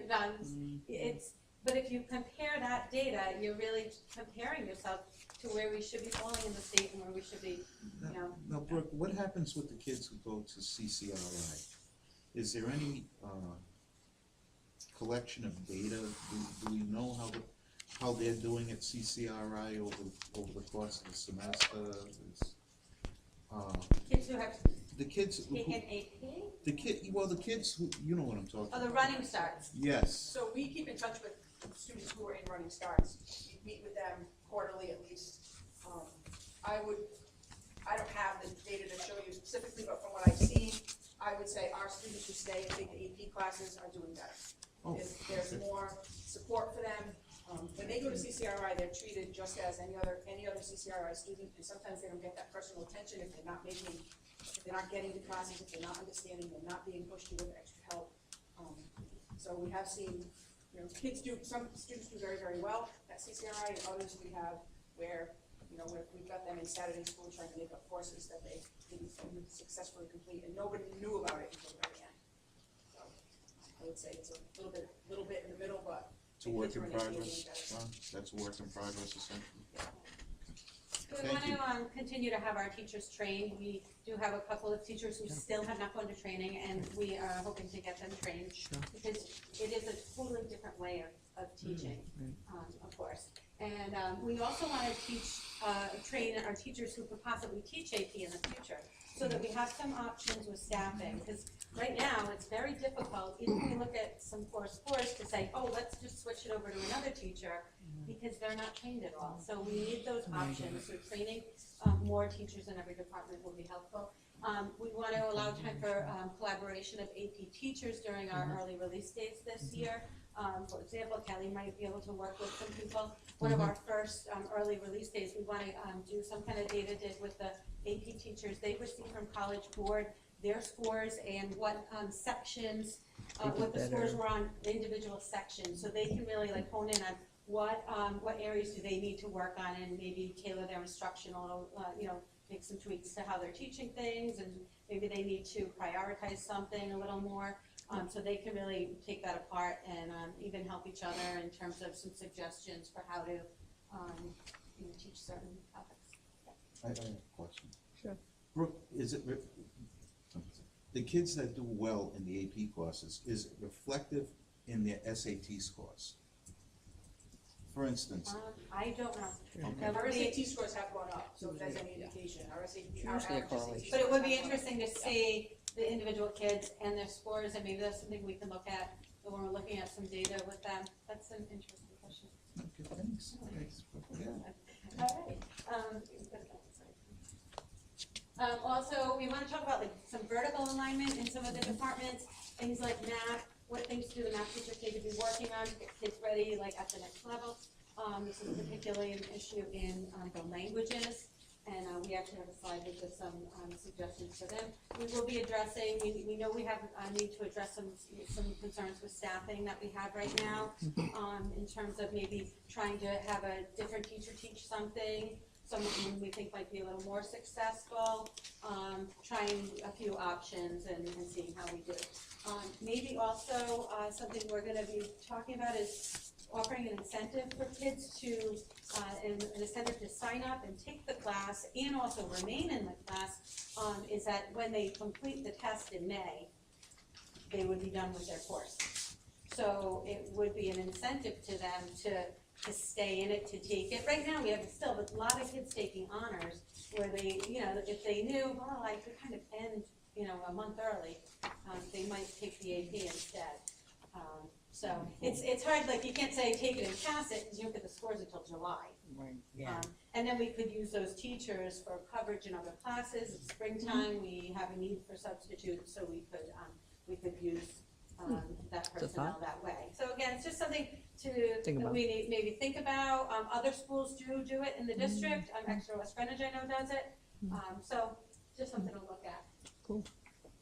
And for the languages, I had asked the curriculum coordinators to send me some feedback on what they thought should be in this presentation. Beth Giblin really is stressing the feeder program at the middle school. AP Spanish, French, and Italian, that's level 5. It's really considered a 5th year language class. It's remarkable that 75% of our kids pass the Spanish AP test when we do not have a feeder program. Wow. So within 4 years, they had to learn all of this. Right. So I can only imagine how well we would do. We've done extremely well with the biliteracy test. And I think that the focus on oral communication has really improved our scores, even on the AP test. More authentic resources. So we saw our French and Italian weren't as strong as our Spanish. It is more difficult to find those resources online. Beth has asked for access to Netflix. There are a lot of documentaries and whatnot on Netflix that kids can use in all of the languages. It may help to support the program. So she's not asking for it for kids. She's asking for it for herself. In the building so that she could use it as an educational tool. And also, we had a need, we were talking about how we need to train the whole department and, to work on this vertical alignment just within the department from levels 1 to 4. And we have found a trainer. She's a professor at URI. She is also an AP trainer. She's going to come in on our second day of school for our professional development day. She needs 4 hours with them. She is going to train the entire department and, at least on how they can support the AP program. So we've got that going on. Cool. And this is just a change that we want to make in our program of studies. What we have had in the past is that students, we ask them to stay in either honors or AP course until at least the end of the first quarter. And the reason that we do that is to give them time to kind of acclimate themselves to the course. Stop panicking. Stop panicking. So we've done that, but what we found is then students at the end of the first quarter want to get out, and unless there's a college prep class right below it, for example, psychology AP, and they can drop down to regular college prep psychology, it's really hard to place them, because now we're putting them in a course halfway through a quarter, all the way through the first quarter. So we'd like to make a change in the handbook and our program of studies that just says that they could get out at the end of the first semester. And they would get out at the end of the first semester if they've made sincere efforts to pass the class. Sometimes there's extenuating circumstances for the reason that they can't stay in. Or if they haven't paid, sometimes their out is we just won't pay for the test. So we don't want to take it, we want out of the class, so we're just not going to pay for the test. It would be great if we could eventually at some point figure out how to pay for all these tests for the kids, but they're expensive. And so that's what we wanted to change, just so that students have to stay in for the first semester, just to make the scheduling process easier, and for the teachers and students to go into classes for the first quarter. It's just doesn't lead to success. How much are we talking about for the test? It's $84. $84 A test. Test. So it's a significant amount of money. For some And kids, students yeah. who get free and reduced lunch, it drops to, I think, 52. Okay. So So we've done a really good job at promoting it, and when the tests come around, the kids are walking, it's test day for, biology there, because they all have their t-shirts on, it's like a really big deal, and, you'll see them all running around there, or there's the Spanish t-shirts. Madame did keychains for her kids, like it just, they all kind of, these are just examples. That percent, every time he takes a picture with his kids, it's five, so all year long, it really has become part of the culture. Yep. There's the English down and below, the American history. We also recognize the need, and this can be a push for us at the high school in general this year, is to promote our successes, promote programs going on at our school. So this was, we've asked all of the curriculum coordinators to have a Twitter account for their departments and be tweeting stuff out. So that's what went out. Kelly had gone around to deliver lawn signs to kids who had passed to congratulate them. And, we also tweeted it out. And it just got, it's nice because we know what goes on. It's nice for the community to go on. We're not start telling our story. They're telling it for us. So, if we're not highlighting the good things, then we're only hearing the negative. And I just wanted to point this out too. This is a website, and this is a Facebook page that we get a lot of bad press on. Like, I sometimes read it and I cringe, and I'm just like, oh my God, I can't read anymore. It's not true. This is not, this is one-sided, but this was posted on that, and I was like, oh, thank God, something nice. And then it went crazy, and it got like 500 likes and lots of comments, and it was just a nice way. It's a good example that we just need to continue advertising what we do. And we are really proud of the scores for this year. Should be. I mean, we know that they can be higher, but we're really happy with what came back this year and the effort people put in. So, and we want to thank you for funding what you funded. And hope that continues. Well, are there any comments from the school committee? I'm very appreciative of the update. Thank you so much. I'm happy to see that we're on an upward trend and continue. Thank you. Dave? Oh, Dave, we skipped Dave, so. Is that okay? Yeah, go ahead. Go ahead. In the future, I'd like to see us pay for the tests. I would too. We would share. We would too, but. I know, but in the future, that'd be something. We do pay, or we have paid, any students that can afford it and want to take it. Yeah. We have to. paid for all of those. So I think last year we paid for We 10 pay, or 12. I think it comes out of our student assistance fund. Yeah, which is great. And we do fundraise throughout the year, we do things that we do. So no one doesn't have to take it because they can't afford it. You got to remember, a lot of our kids, put gas in their car and drive they their car work and and have they have the extra know. change Yeah. to And pay the for other thing this. sometimes that happens, in January, is if they've gotten accepted to a college, or a lot of colleges that don't accept the Yeah. AP scores. Yeah. So they're like, well, I don't want it now because. Yeah, of exactly. the- Correct. Or some only accept it 4 or 5. Right, Others exactly. won't accept the 3. Yeah, That's also a factor in our scores as well. exactly. Yep. Okay, Donna? I just think that it's really great to see that it's actually working, I mean, you're giving those kids that boost up, and what Kelly did was like amazing. I just thought that was great. It just, I know, I'm sure she does. But it was cool. But It was it's really pretty cool. awesome. I mean, It was pretty think awesome. about being one of those kids, it was pretty awesome. So it deserves recognition. Absolutely. But keep up the good work. James? Great job to everyone involved, teachers, students. We got to give the students credit for getting scores, Yeah. of course. That's right. Teachers for all the hard work, you for all the hard work. It's good to see some upward pressure in a positive way and seeing results out of it through everyone's hard work. So thank you again, and I hope it continues to get better. Yeah, I just want to echo everyone's congratulations. I think there was a lot of good work done, and we're going to be looking forward to more. I thank our superintendent and our assistant superintendent for pushing that. It was long overdue, I think, at the high school, and I am just so excited to see kids who never would have aspired to take an AP class are now doing it. And so for me, that originally, when you first started, I was in tears because it just is so meaningful that this is going on. So I'm really, really pleased, really, really happy that you got good results.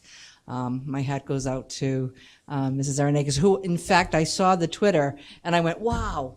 I hadn't heard yet, and so it was really fun to see that on social media. Because every street was like a cul-de-sac or a dead I end know. to go to, and we're like, nobody is going to see these signs. I know, but everybody saw it. I saw it on Twitter, so Know that the kids had passed. Yeah. Every stinking house we went to was like in the middle of nowhere. yeah. Why isn't it on the main road? Not another cul-de-sac. Yeah, exactly. Well, it got out there. No, but it got out there, I think. Yeah. So I followed the high school, so it was really nice to see that. So that being said, are there any comments from the peanut gallery? Yep. I just do want to echo the class size. Yeah, I know. I saw that. 17 for a reason. If you want the kids to pass the test, you need to spend at least one class every 2 weeks, one-on-one with kids. You have to consult with their writing, you have to affect their writing, you have to bring their errors. When you have 17, that's hard, so I had 12 and 13. It took me 2 class periods to get through that. Now you're forcing me to go through 4 class periods where I can't instruct, and you have to spend that one time critiquing their writing and helping them. It really is going to hinder the 2 class sizes extremely tiny with kids. So I just ask that you look at that, watch where the scores go. I mean, none of us are gonna work any less hard for sure. We're gonna do what we do. But you're taking up double the class time when you can't instruct, because you have to do that concentration piece. Writing is key to an AP exam. Critical thinking, argumentation, perfection of documents, sourcing. There's a lot of things that you just have to work with kids one-on-one on. And again, now you're asking me to double the classes I do that with. So if I do it every 2 weeks for 4 classes, I'm losing about 32 classes to get through the 19 minutes I have to get through it. I'm trying, I don't know how I'm gonna do it, so I'm just saying, and that's everybody, that's not me, that's biology, it's physics, No, I know. chemistry, it's math. It's very, very difficult. So I just ask that you do look at that, because my fear for the scores is, you're gonna see a change, and we're gonna put swing on keep that, that's all. Yeah, thank you. I know I did see that in the summary, so. Okay, anything else from anybody? I just want to thank Donna and Brooke. I know I'm looking by and I see John bending over. I can't see Brooke. Now I can. Sorry. And Brooke. Hey, Brooke. It's been a long day. It's still going on. No, I want to thank you very much because I know this is something that the committee's asked for. And, I think that just seeing the numbers and like I said, as superintendent, it doesn't get any better than when the union president has scores like this. So thank you, Ms. Aronakis, for, because when we first came here, and all kidding aside, that a lot of times people look at, well, the students, and I think it demonstrated that, and I love the fact that you guys have identified some areas of need and you've come up with plans in a short period of time of how we're going to attack that. But I really, it shows that, those kids that people sometimes still refer to as those kids can be extremely successful in these type of rigorous environments. So I appreciate that. Thank you. Okay, I guess we can move on to number 12, the classified non-certified administrative contracts. Did you want to speak to any of this, Mr. Levis? Just saying that this is the last group. I appreciate the support of the committee. This has taken us a while to make sure that we've, everybody's on board in terms of the templates and the contracts. And, now all we have left after tonight will be the SRP negotiations and get that taken care of, that we're in full swing. So that's it. Okay. Is there a motion? Madam Chair, I'd like to make a motion to approve the classified/non-certified administrative contracts as presented. Andy Riolis, Human Resource Manager, District. Jason Martin, Director of Facilities and Transportation, District. James Murphy, Network Administrator, District. Matthew Lennon, computer technician, district. Mark Salvis, computer technician, district. Lisa Neal, child outreach coordinator, district. C. Quentin Jones, director of athletics and attendance, district. Linda Ide, finance controller, district. I second the motion. Any questions from the committee? Any questions from the public? Hearing none, all in favor? Aye. Chair votes aye, any opposed? The ayes have it, motion carries 5-0. No, one abstention. Oh, there was an abstention? Who was the abstention? Ann's not, Oh, I'm Ann had sorry. to use the restroom. Oh, I was wondering why she didn't second. I didn't see it. Oh, dear. Okay. Well, hopefully she agreed. It's not really an abstention. It's just 4-0, right? It's just 4-0. Yeah. Where is she? We made a motion and we didn't get your vote. So the motion on the administrative contracts, Yes, I have read this. did you want to say yay or nay to that? I would like to say yay. Okay, so it was 5-0 all along. 5-0. I didn't see you missing in your seat, and so. Oh, I'm sorry, I didn't want Everybody to said, interrupt your Oh, proceedings. no, that's okay. Excuse Oh, me. I'm glad you made it. Thanks. Thank you. All right, so it was unanimous. Moving on to 13, use of school facilities, which is the first reading, our reference number 7. Did you want to speak to this, Mr. Just briefly, I Levis, don't know or if the any of committee? the member of the policy subcommittee, but basically, we incorporated the outdoor facilities that's under the care and custody of the Coventry Public Schools and the courts and the track. We incorporated that into the policy. So, and we'll be bringing forward the rental agreement too. I'll be sharing that with the committee. But this is about the policy, so we just updated that. Okay. So is there a motion? Madam Chair, I make a motion to dispense with the first reading of the use of school facilities policy as presented / amended. I second the motion. Any questions from the committee? Any questions from the public? All in favor? Aye. Chair votes aye. Any opposed? The ayes have it. Motion carries 5-0. Moving on to our handbooks. Mr. Levis, did you want to speak to any of these? So we, actually, the policy subcommittee, we reviewed these tonight. That there's been a lot of work. I mean, we were just discussing how far we've come in a year. So there was, for the elementary school, and again, if another member wants to speak up, but for the elementary school and the Alan Shaun Feinstein Middle School, there were some formatting and some minor recommendations.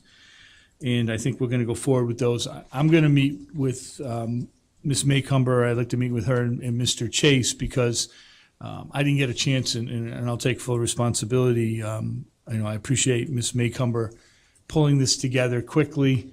But there's some content issues that we have, and I want to make sure that we get it correct in terms of, especially around some of the discipline code things. I think there might be a combination of a couple of versions and things. So what we'll do is I think we're going to go forward and unless there's other comments, approve both the elementary and the middle school tonight. I'll work And then with you wait for the guys high and we can school. get that, we can bring that back because it'll be up live. I mean, these are live documents. It'll be up live before school starts. We'll bring it back to the next committee meeting. But again, I appreciate the effort that everybody's put in it. Those are the comments that I have to make. Okay, so I guess is there a move to approve the middle school? Madam Chair, I make a motion to approve the middle school student handbook as presented. I second the motion. Any questions from the committee? Any questions from the public? Seeing none, all in favor? Aye. Chair votes aye. Any opposed? The ayes have it. Motion carries 5-0. Is there a motion on the elementary student handbook? Madam Chair, I make a motion to approve the elementary school student handbook as presented. I second the motion. Any questions from the committee? Any questions from the public? Seeing none, all in favor? Aye. Chair votes aye. Any opposed? The ayes have it. Motion carries 5-0. Moving on to 15, which is the resend of the student search and seizure policy. As we know, we already approved the new one, so I assume this is just the old policy that we're rescinding, correct? Correct. Okay, so is there a motion? Madam Chair, I make a motion to rescind the student search and seizure policy number 5131.5. I second the motion. Any questions from the committee? Any questions from the public? All in favor? Aye. Chair votes aye. Any opposed? The ayes have it. Motion carries 5-0. And the same can be said for number 16, which is the student-operated motor vehicles on school property. Is there a motion? Madam Chair, I make a motion to rescind the student-operated motor vehicles on school property policy number 5131.5. I second the motion. You didn't sound like you had. Any questions from the committee? I have a question. Okay, because, thought you sounded the reference to both of these policies is the same number. Oh, 5131.7. It's up here. Oh, Okay. he has the corrected one. Okay. Corrected? What I'll do is I'll rescind that. I will, right over here. Right here. See in 51. Oh, it's supposed to be 7. I get it. Yeah, So, okay, so I rescind. just amend it. I amended, to rescind the the amended motion see will it. be to rescind the student-operated motor vehicles on school property policy number 5131.7. I second the motion. Thanks, Ann. Any questions from the committee? Any questions from the public? All in favor? Aye. Chair votes aye. Any opposed? The ayes have it. Motion carries 5-0. Moving to number 17, the CTE subcommittee update. Madam Chair, this will be a very brief update. That's good. The members of the committee are Kathy, David, and me. And we have not announced our first meeting, but when we do have our first meeting, we will look with Mrs. Ferguson as our invited guest to look at the scope of the committee. Sounds good. Thank you. Okay, any questions for Ann? No, I wanted to let you know. Yep. I don't know if you knew, but I kind of withdrew myself Yeah, from the committee. yeah. Just because I've got some added. You've got stuff going on in your life? I got A some future added wedding on top of responsibilities work? at Unfortunately. We get it. To get All paid, right. Huh? Any questions from I the, have a job. any questions from the citizens gathered? All right. Okay, so we can move on to 18, which is the Finance Director's Report, which is our reference number 11. I'm sure you all had a chance to read it. Sarah's not here, so Mr. Levis, did you want to speak to any of it, or were there any questions that anybody had on it? I think it was pretty Yeah, and I don't want to explanatory. even try to begin to pretend to be Miss Mangiarelli in terms of how articulate she would be, or We'll just imagine she's in front of us. I think later on in my report, I'm going to talk about the school safety thing in the funds, but, capital area. Yeah. no, and she's not here, Exactly. but I feel that, since she's been on board, and this is nothing against the individual who's been in that position in the past, but I think in terms of the transparency and keeping the committee and the community abreast in terms of where we are financially, and just, working with the rest of the members in terms of the finance and HR, and just continues to do a phenomenal job. And, we're always looking ahead, no matter, we always kid around about not getting any good news and me avoiding her office, because usually it's bad news. But things are, she does an outstanding job. And I know the committee appreciates the information in the report. And, despite, what people may feel, I'm actually looking forward to this year's budget process, because I think we've learned a lot, working together and, last year. And even with the challenges of not having a town manager, not having a finance director, and, nothing against Mr. Wazika, but he's doing 3 jobs. And, we're looking forward to this process with the committee and with the community. So I just wanted to acknowledge her. And she's not here. Thank you. I don't know if you can answer this. I know I saw it somewhere that there may be an increase to our school lunch. So there's And so is that something we will have to vote on, or is that just Yeah, something well, that's this is just giving you a heads up. Yeah, This is, okay. we received a letter, Yeah, I saw that. that we're not and gonna they make do, it. they use a formula and they apply, but yes, you'll definitely have to come before the committee, but she Okay. wanted just to Just share to that give us a- information with you. All right, Um, sounds good. Okay, any other questions on the report? You sure? Okay. I just want to Any- make, if I can, before, Yeah, one sure. more comment that Yep. I'll admit publicly that Mr. Pearson was right and I was wrong About maintenance of effort requirements. I was adamant that it was only for new Yes, I construction. know, I and see that. I figured he was wrong, and I was hoping you were I was wrong. wrong. I was hoping I was wrong. I was hoping you were wrong too. But Really, really was hoping Me I was too. wrong. Me too. Since I'm right. publicly, I'm willing to admit that. Yeah, our I was state wrong. legislature has stuck it to us again. Another So mandate. the good that- thing about that is that Ms. Mangiarelli did talk to Department of Ed, and if we didn't put that 1%, they would just remove that from our housing aid. But we're not receiving any housing aid this year. Okay, So, they can't get us. and there's other creative ways that we can put monies Right, toward that. exactly, But yeah. so, I mean, the positive is that there'll be no penalties Exactly. for us, because 1% would be significant amount, $700,000, I think, approximately, give or take a few thousand. So, but all right, All righty. I guess we're back to you.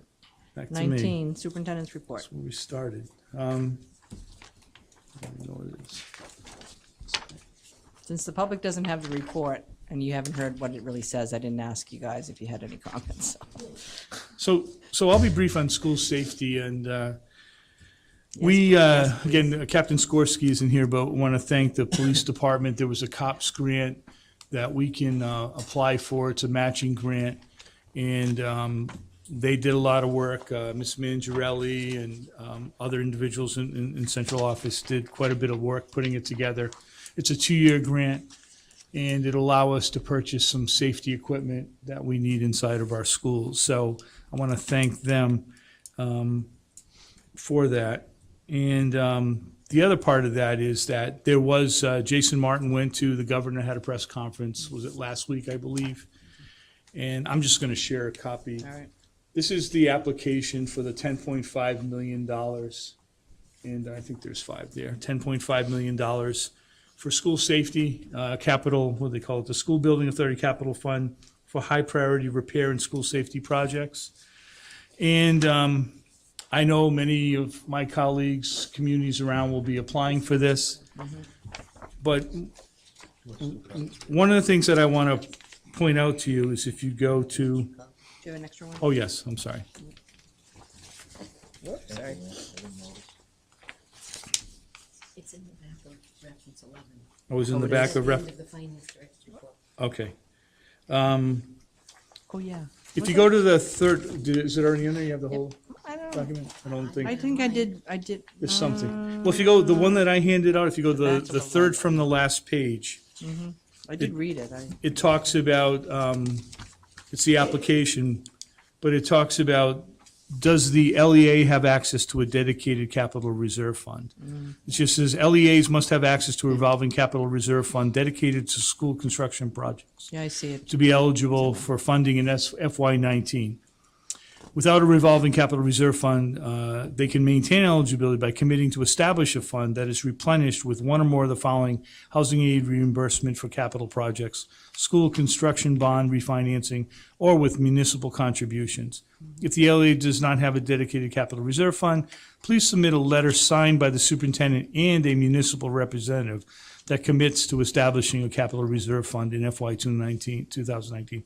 So what I'd like to do is, with the permission of the committee, I'd like to get before the town council on their agenda, myself, Mrs. Mangiarelli, and Jason Martin, and present this. And because we've presented a capital list for the last, since I've been here, I think the last 3 years, we haven't received any funds. And I know it's the same on the town side for capital, but I feel that I don't want to be sitting here and having people say, well, why didn't you get the 10.5 million or go for the funds? Because we know we have projects that we need to work on. And I'd like to go and present this to them and ask them for some support in this. We'd get a 60% reimbursement. We definitely have shovel-ready projects, but what's preventing us is any capital resources. And, we've talked about establishing a capital reserve fund, but we need funds to, actually put into that fund. So I don't know what the wish of the committee, but I would like to do that. I'd like to get before them. I think it's a great idea. What does everybody feel? Yeah? Absolutely. Yes, it's a good idea to do that. It's a good idea, whether Okay, or not all right. you'll. No, I understand that, But but I think I it's, think you're correct in the sense that it has to get done at least. You have to make right, a stab at it. correct, all right.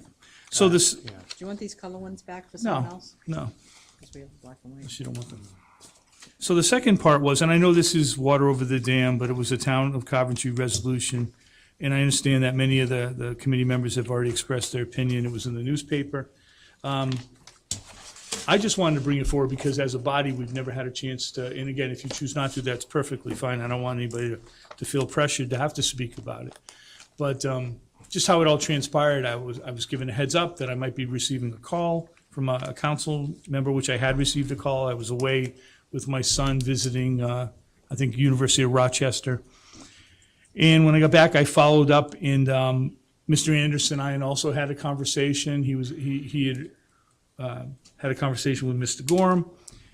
And when I spoke to the council member, they had asked me, what I thought. And I explicitly said, I don't think, I have my own opinions, but I think what's important is what are the opinions of the committee. And I said, unfortunately, we don't have an opportunity to put it, I was driving, I taught, the agenda was being done, and, I didn't have an opportunity to put it on the agenda. Because he said, well, this was on a Monday or Tuesday, and he said, it's going to be voted on next Monday.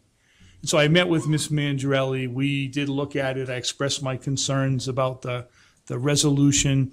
It seems like it took the voice of the public away, and the taxpayers, in terms of, the way it was explained to me was that the town council would pass the budget. There'd be a budget, financial town meeting that would be informative. And then when the all-day referendum took place, it would be up or down with the budget that they passed. And I'm thinking, I said, well, where's the ability to put more funds, or for the public to have input or make amendments? And it didn't seem like that. The only positive thought I thought is if we move the budget, without moving the budget in terms of the front end, but moving it back, other communities, I know Mr. Aaron, we've talked about Foster, Gloucester, Charahoe, their budgets are done much sooner than ours. We struggle with not really knowing by the time of June. And so I expressed to him different concerns I had spoke with one committee member, and so then I was informed that, and I think I sent something out to the committee, and I said, my suggestion would strongly to go to the town council meeting and express your concern. And then I found out that there was no comments, I believe, right? Yeah. So I just wanted to bring it public because I feel like that, the process, it would have been nice for us to be able to discuss, and I felt in a bad position, honestly, and not that I have a problem saying what I think, but, to call me and ask me what I thought, this is bigger than what the superintendent thinks. I have an opinion on everything, but my opinion really, it's my opinion. And this has such large, I think, ramifications for the school department and for the community.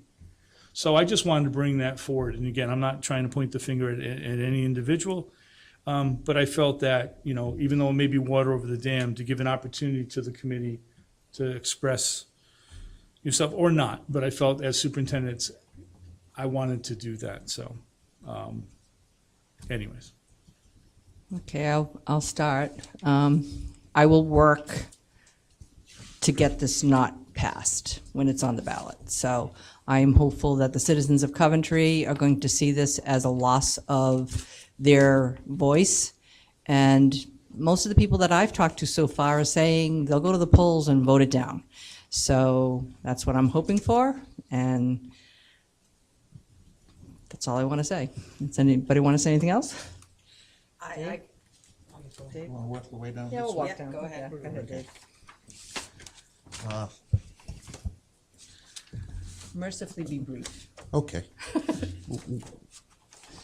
I feel that as a school committee, we get along really, really well. We work together.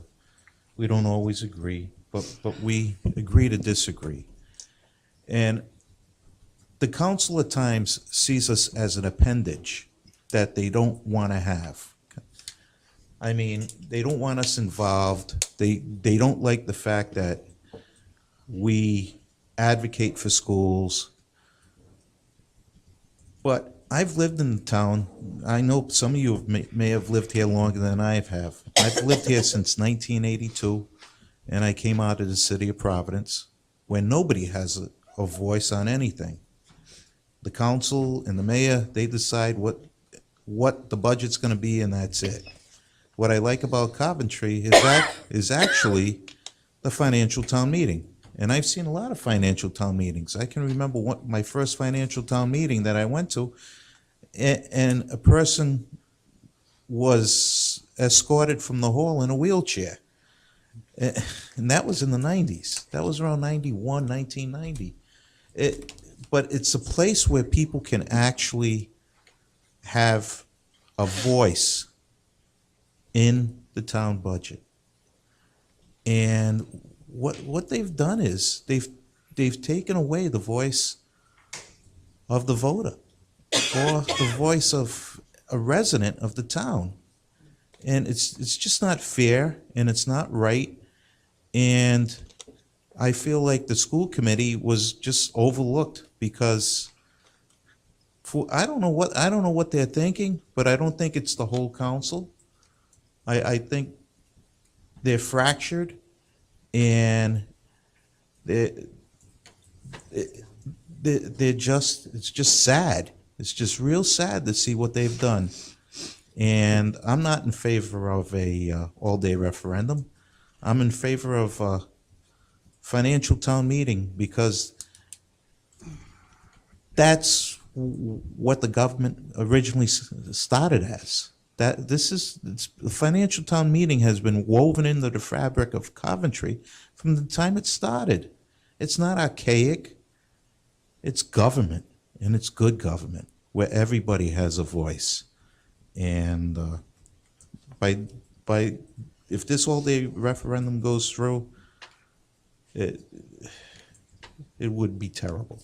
So that's my perspective on it. And I'm sorry if I took a little longer, okay? Yeah, okay. I expressed my opinion, as all the members of the school committee did, in the newspaper. I am not opposed to rethinking how we run our town financial meeting, how budgets are set, but I do believe that the process that was used circumvented a good discussion. In previous years, there has always been a Citizens Advisory Commission who looked at different issues relating to the charter, came up with their recommendations, which they then presented to the town council for their deliberation and then placement on the ballot. I was on one of those commissions, and we actually did look at term limits for officials, and also looked at the town financial meeting.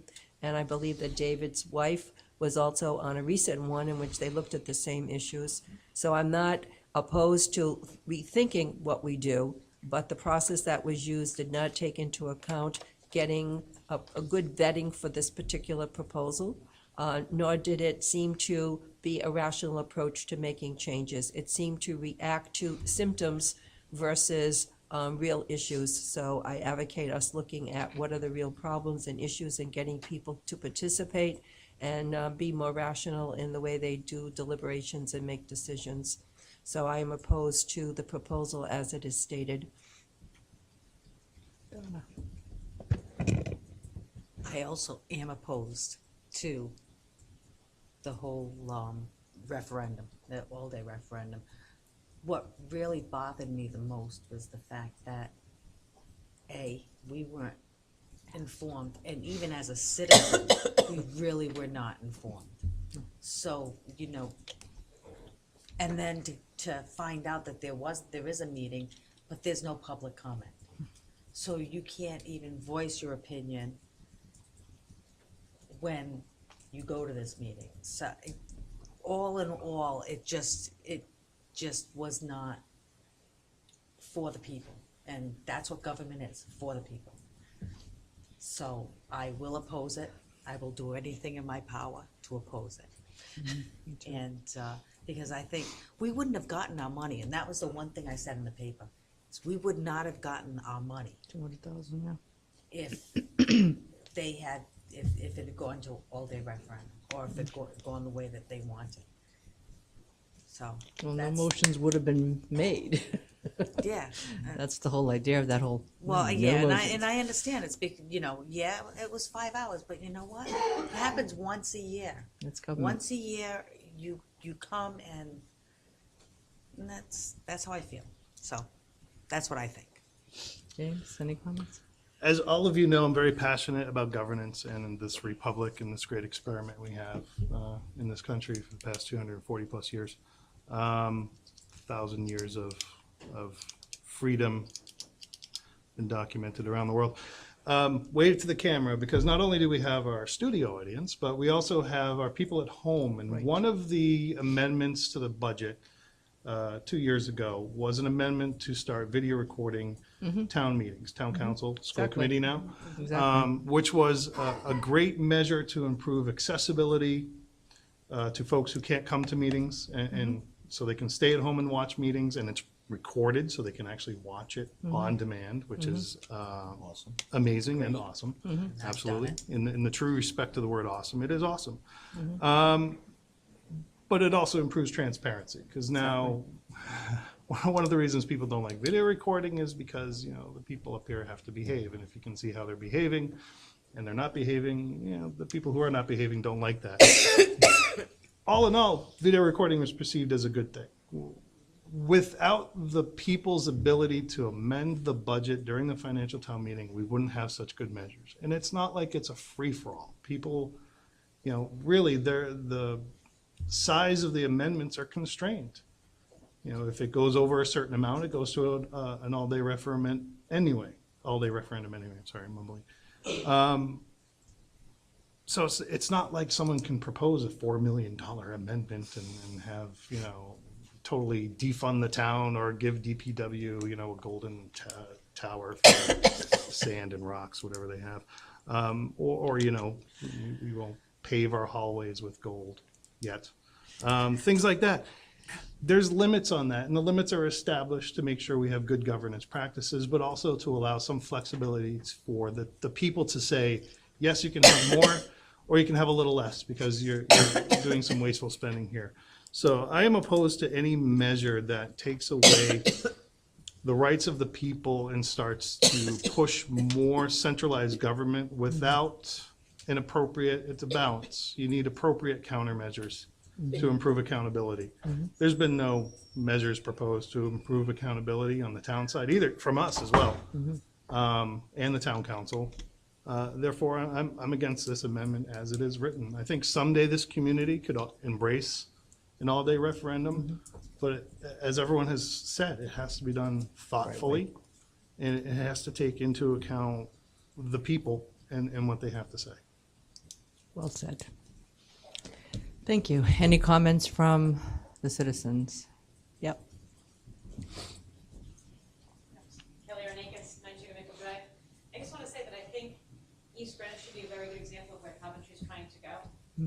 I think what I see happening with public government in Coventry lately is a non-listening to the people, and that's probably why the FTM was such a little circus that it was. I like to call it a cluster. I think during the budget hearings, whether you liked who turned out or not, you had a lot of parents turn out. Yeah, but guess what? Some of them were teachers, but were parents too. And some of them were SRP, but they're parents too. And they were really advocating for funding the budget. They were really advocating for capital improvements. And I don't think the council needed that. We spent 2 hours on town budget and 3 minutes to cut our budget. And I think the frustration level builds. And I think just the same thing with having the meeting on a Monday night and not allowing public comment. I think, and I'm not singling anyone out, I think as public bodies, people tend to get very arrogant. And the arrogance shows when you don't respond to your constituents, when you don't think you have to answer to them, when you think you know better than them. Like James, I'm a government politics teacher. I have a passion for it. I know the difference between democracy and not-democracy. I know the difference between a republic and a federal republic. I just think that all elected officials at whatever level, and Rhode Island, as small as it is, were as corrupt as they come. You really have to check your politics, you really have to check your arrogance, and I think what's going to happen, the more arrogant state and local politics get, the more people are going to push back. So I do think people that have unilaterally turned this down, they're I angry do they too. didn't have a voice in sewers, they're angry they didn't have a voice in schools, they're angry they didn't have, years ago, a say in the fire districts. Politicians have to learn to listen to constituents. Everybody likes to get elected, but you can't do what people ask you to do for 1 year only. And I just think that's a message that's gonna be resounding, and unfortunately, as a community, we're gonna start suffering until that message gets heard. So that's my 2 cents. Well said. Yeah. Anybody else? If you're not too wilted. Okay, thank you. Moving on to 20, the chairperson's report, and mercifully, I do not have anything to report. Moving on to citizens' comments. Are there any citizens' comments? Seeing none, I guess we can schedule the next meeting. Is there a motion? Oh. No, I thought I saw Joe Fagnoli's hand rise. Sorry, guy, I must have seen something. It was, yeah, you were just Sorry. kind of trying to get that, the drips. Okay, so, Madam Chair, I make a motion that the next meeting of the school committee be scheduled for Thursday, August 23rd, 2018, at 7 PM at Coventry Town Hall. I second the motion. all in favor? Aye. Chair votes aye, motion carries 5-0. Moving on to adjournment, is there a motion? Madam Chair, I make a motion that the meeting be adjourned at 9:12 PM. I second the motion. All in favor? Aye. Chair votes aye, motion carries 5-0. I think I'm just gonna- Thank you, everyone, for attending and your attention.